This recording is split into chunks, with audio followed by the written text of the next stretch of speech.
Okay, we're back to Stitch Pink blocks here at Prairie Point, and we're gonna start with block number 6 and go 7, 8, 9, 10. That's all I have done so far, so I'm having trouble keeping up with you guys. Just to go over these briefly. So block 6 is called Baby Boom, and just to remind you, these are half square triangles. So if you like to oversize them, what you do is, what I did on this pattern here, I looked at the pattern, it says that the unfinished block is 2 5/8 inches square. So 2 5/8, subtract your 1/2 inch, 1/4 inch on each side, 1/2 inch for the finished size block, which is 2 1/8. So then I cut my squares 3 1/8. So when I want to square them up, have a little extra room left over to square them up, I will cut them 1 inch bigger than my finished size, which is the size it is in the block here, okay? So you can write that. I wrote notes in here. You can do that to help remind you for numbers, letters A, B, and C, which is 3 different colors: white, turquoise, and gray. So, and then these here, you're going to cut the exact size that it says to. This is E and F out there, and cut that exact size, and also this. And then when you square these up, put them all together, you'll have a nice 12 1/2 inch square block. Dresden Plate, lots of fun. I'm going to come back to that one in a minute and give you a little bit more detail. Then we have the Flyaway Home is what this is called. And this reminds me of a Parcheesi board for some reason. But anyway, you're going to do little flying geese, okay? If you want to square them up, oversize them, square them up, there's a couple ways you can do it. First of all, if you got onto the little handout that I have on the page here on our Prairie Point Sew Along page on our website, it will tell you the measurements to cut out your squares for the size square in here, which is a 2 by 3 1/2 unfinished flying geese block. So follow those directions. And then also for the little pinwheel, not pinwheel, the hourglass block, 1/4 square triangle in the center there. This little sheet will give you cutting directions for oversizing that. If you don't want to make them with this method, but you still want to oversize them, cut them that size anyway. You can still make them the way the pattern tells you to, but oversize them just by cutting them those directions, and then cutting your cutting your squares diagonally the once or the twice, and it will give you enough room to square those up. So a little repetition there with that block. So we'll move on. Easy peasy. Yep, that's definitely easy peasy. Just sew 4 squares together, put them with a plain one, and that's all there is to it. No triangles to worry about. Just be sure you cut accurately and sew accurately, and they'll all come together just great. And then I really like this one, so I tried to make these look like little flowers out here, and the green, you know, to represent a leaf. But this is, again, the flying geese units here. And then this is sewed, these 3 pieces into a rectangle, these 3 pieces into another, and then this unit goes together with that unit right there. And then you make your star to go in the center, actually with the same technique. Okay. So now we're going to come back to the Dresden Plate, and they call this Jersey Girl. So there's different ways you can do this, but I'm going to show you few interesting techniques here. First of all, they give you a template in here to draw, and so you can draw that onto some template plastic like this, or you can do it on cardboard. You're only going to make 20 of these little things just for one quilt, so you know that would be a good way to do it. But if you have, or if you want to get the Easy Dresden ruler, this is a great tool. I've used it tons and tons, and I will show you a more complete Dresden video later on. But for now, this is what is used, can be used here. It is the exact same size as the one in the pattern here. If you're going to use this pattern, they suggest that you make sure that this little square up here measures 1 inch against a ruler, because if it doesn't, that means maybe your printer or your computer or something distorted these images and they might not be the exact size. But if you put a ruler on there and it comes to 1 inch just like the ruler, then you know you've got a nice accurate pattern. Okay, so I'm going to show you how to cut those out. So I'm going to take the Easy Dresden ruler, and your instructions actually tell you to cut these into 2.5 inch by 4.5 inch rectangles. So we could do that just by going like this. Turn that around and cut that out, and you could lay it on there, and then these two ends are already cut, so you don't have to cut them. So you would cut this, and then you got to come over here and cut like that. Need to get something on the back of there. But what I like to do is just go ahead and cut a whole strip. Now if I was going to do all 20 of these in different colors, then I would want to cut them all in little rectangles first. But I'm going to repeat colors, so I have a 4.5 inch strip here. So I'm going to lay this on here, and this will be on my already cut edge. I'm going to go like that, okay? Then I'm going to push that aside, put that over here, 4.5 inch line on that edge, and I'm going to go all the way across my fabric. So I like to cut 2 or 4 layers at a time. I actually have 3 here. But cut those all out, and in all the different colors you want. The pattern suggests 4 different colors, and it's a kind of a layout. Actually, it's 5 different ones. So take each little Dresden wedge, fold it in half, right sides together, and then along the wider side, you're going to sew a 1/4 inch seam. Start here. Go ahead and back stitch before you go off the fold, and just do that to all of them. So that's what I've done to all of these here. Okay, see all these little ones? I even chain piece them on the machine that way. Then you're going to take it, before you turn it, you're going to take it and just clip off the corner a little bit on each one. That reduces bulk in there. So then I'm going to stick my thumb in there, poke my finger out, and I'm going to turn that right side out.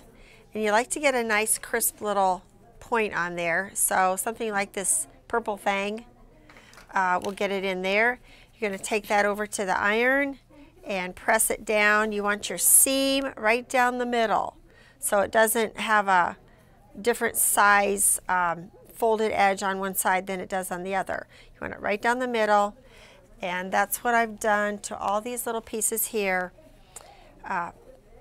And then press them, and I will sew them together one to the other.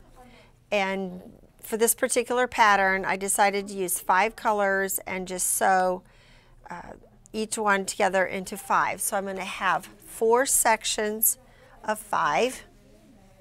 All right, and I've sewed that on the wrong side. I'll have to fix that. Okay, so then these here will finish it out to make another 5. Okay, and then you're going to end up sewing them all into a circle like that. Okay, I'll need my other one. That'll be one big circle, and you're going to take it and put it on your 12.5 inch square that they've instructed you to cut out. So I'm going to lay that there. Let's say this is all pieced together so far. And you need to pin it down or use a substitute for the pins. So what I like to do is use a sew line glue pen like this. They work really well, or this precision piecing seam-align glue. Okay, so this is really nice. When you use this, it makes a nice little dot of glue. Let's get that out here. Like that, okay? It's not much to it. So you can just kind of put that on there. Well, I'll probably put it on here. Maybe on each little point or something like that. All right? Now this glue works by heat then. So when you put it on there, you have to iron it down to make it stick. And I'm not going to do that yet because I'm not at that point. So Get that on there, and then we are going to move on to the center of the Dresden plate. So to make the center circle that goes in the middle of the Dresden plate, take your pattern, and you can do it different ways. So I'll show you a couple ways here. One of them is to use Fusible Applique. So what I've done here is taken the Fusible web, which is like this heat and bond light, something like that. Okay, it's fusible on one side, paper on the other. And I will lay that on there and draw around the circle, or you could make a circle template and then draw around it on here. Either way you want to do it. Okay, draw that on there, and then I'm going to put this on my fabric, the color I've chosen for the middle, and put the hot iron on it for a couple seconds.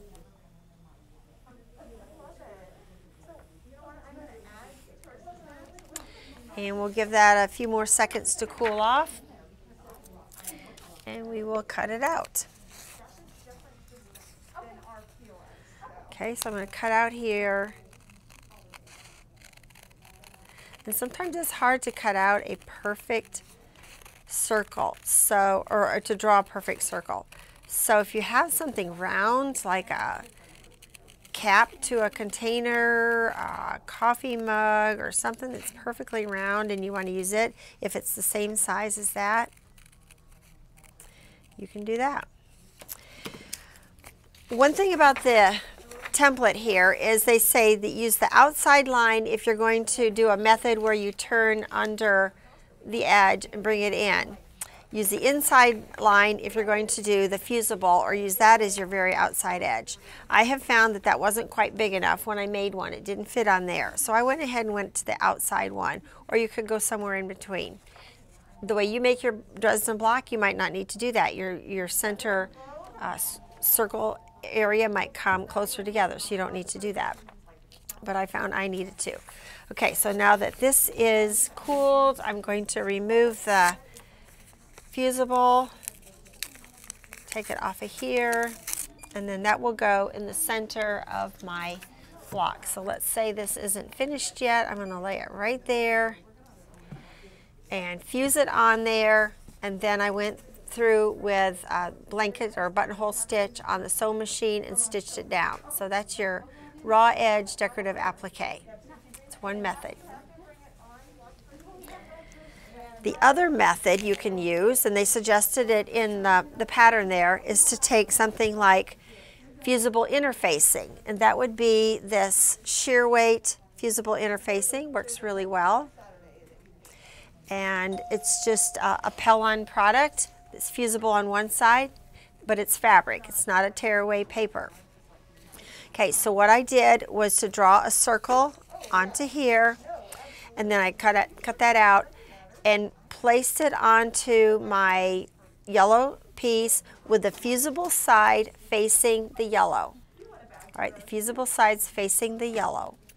And I'm going to trim this out in a real narrow seam allowance here, because the narrower your seam allowance, the less chance you have of edges that are choppy looking. Okay, how are we going to turn this right side out?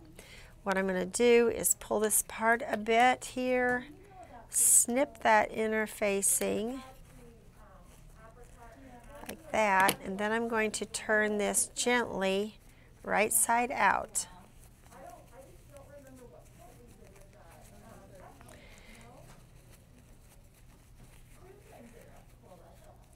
Okay, and then you take something like the purple fang, or this precision turning tool is really nice for this too.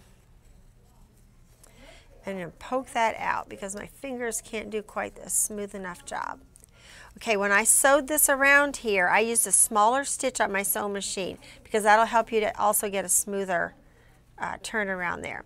Anyway, this needs to be attended to pretty carefully there to make sure that your interfacing isn't going to show. Work on that a little bit. Then you will take it, you can't press it because the fusible is on the outside now. So you can't press it smooth, but you can put it on here work it out, and then iron it onto your Dresden plate. And then you can do the blanket buttonhole stitch around there, or you could hand applique it on there. So that's another method. So with this one here, I've actually shown you 3 methods you can do. This is on a heat resistant Mylar template plastic. Okay, the last thing I want to show you about this is sewing it down. So you're going to take this whole thing, put it on your square, and then stitch it down all the way around. A number of ways you can do it. I chose to do a straight stitch all the way around on the sewing machine. So as I came along, I had to pivot and turn each space through here, go around and sew that down after it's glued on. Couple things I'll mention. I started out with a smaller stitch, but then I didn't like it, so I changed it to the regular stitch length of 2.5. I like that. I thought it looked better. I chose a gray because I chose gray in here and I have gray out here. I like that. It was nice and neutral. I thought the white might be too much for all these colors I have in here. So put that on there. Then you will put this on top of here. I showed you earlier, but go ahead and put that on after you sew all this down, and that's all there is to it.